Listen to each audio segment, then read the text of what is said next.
many people are afraid to fly, and even those of us who aren't especially afraid to fly can feel anxious in significant turbulence. Now, why do we feel anxious? Well, we have some thought that turbulence might be dangerous, right? That it makes it more likely the plane will crash. And, of course, truly significant turbulence can cause a plane to crash. But this, as we know from the statistics of plane crashes, is a very, very rare thing. So there are two levels to respond to this experience so as to mitigate anxiety. So picture this. You're in an airplane and it begins to bounce.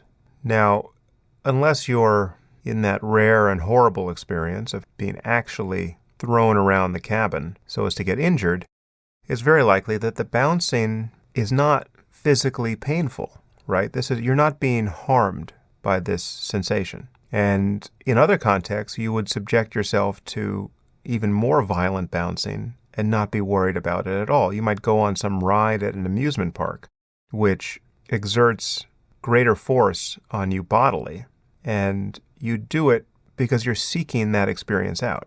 Now, on an airplane, it's totally unwelcome to you because you're afraid of dying. But if you just take the raw sensations, they are not your problem. It's what they portend. It's your interpretation of them that worries you. There are at least two levels at which you can deal with this. First is to think conceptually about the nature of the problem and about what you fear. Is it rational to worry that your plane will crash if you're experiencing turbulence? No, it actually isn't. The likelihood of dying in a plane crash is minuscule. Over the course of your journey, you should begin to worry as you leave the airport and get in an Uber or a taxi or drive yourself home in your own car. That's when your risk of mortality begins to peak. So if you understand that every moment in a plane is in fact safer than many moments you spend on the ground, certainly safer than when you're walking as a pedestrian, fixated on your smartphone and stepping into the crosswalk, that's when your adrenaline should surge, or when you're driving and glancing down at your phone to see what text just came in. Those are the moments where the sweat should begin beating up on your forehead. So when you're in a plane and it's begun to bounce, it is in fact unreasonable to worry that the bouncing means much of anything. If you understand that, that actually can have an effect. Then you can become willing to just experience the raw sensations of turbulence. Then you can cease to interpret the experience as a sign of actual danger. The other level at which you can address this, and these are totally compatible moves, I recommend both of them, is to become mindful of the feeling of anxiety itself. What is it? And what does it mean? Well, it's just sensation. It's just a pattern of energy in your body. And it actually doesn't mean anything at the level of raw sensation. You might have thoughts about it, and very likely much of your thinking in that moment is purposed toward trying to figure out how not to feel that way or not to let it get worse. But if you'll step out of your thoughts and just become willing to feel the raw sensation of anxiety, actually just surrender your resistance to it, just feel it as energy, it can lose its meaning. It can become very difficult to distinguish from what under another framing would be a positive experience, like excitement. How do you know the difference between being anxious about something that's about to happen and being excited? For the most part, it is the thoughts you're thinking when you're feeling that arousal. There's a cognitive, conceptual overlay on top of this raw feeling.